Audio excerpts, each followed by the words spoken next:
The day I decided to be a social worker, I had no idea what I was walking into.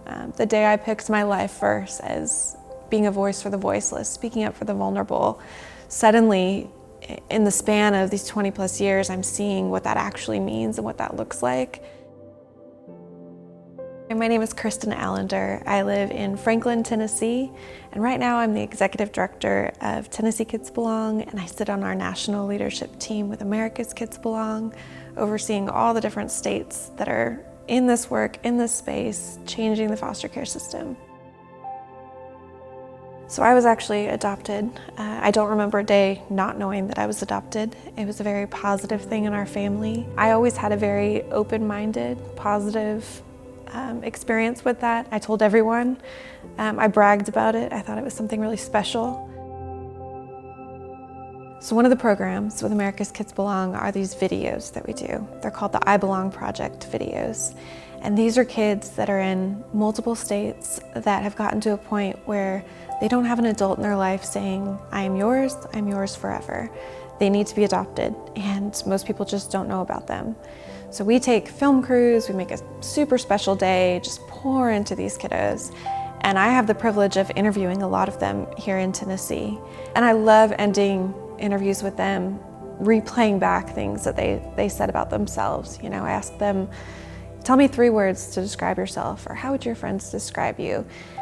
And putting that back on them, like, I see that in you.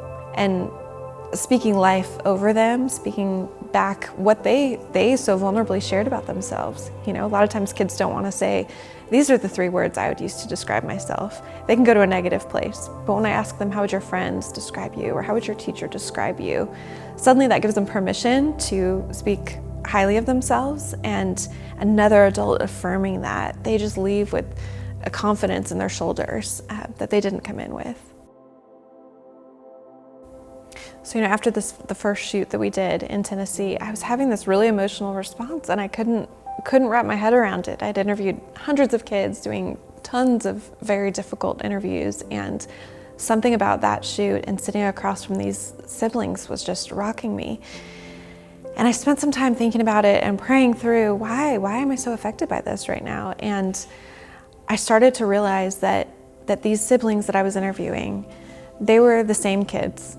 Different decade, different state, but these were the kids that at one point were in my back seat, and I had just removed them from a super traumatic situation. And I'm middle of the night, white knuckling it, praying that I can find a placement that will take all of them together so they don't have to be separated. And that first shoot that we did, I had 3 siblings, and they had been separated. And the shoot day was the first time they had seen each other in a while. And the first question we asked was, introduce yourselves, you know, tell us your name and your ages. And the little girl said her name, and she said, and I'm 9. And the older brother looked at her and said, you had a birthday? You turned 9? Did they throw a party for you? And I mean, just trying to pull it together, realizing that, you know, those kids in my backseat, I don't know what happened to their story, but these 3 siblings, at some point they had been separated. At some point, adults had failed them. There was nobody there to say, we're gonna keep you, you're ours forever. We see you, you belong with us. And here they are sitting across from me making this video, having to essentially tell the world who they are and why they want a family. It wrecked me.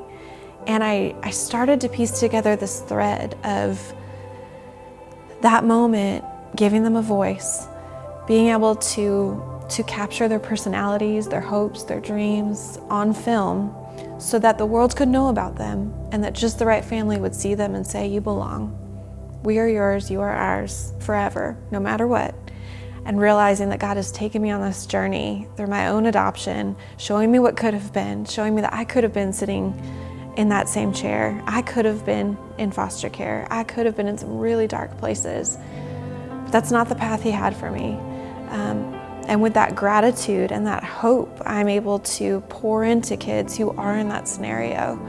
And it is such an honor every day to get to do this work.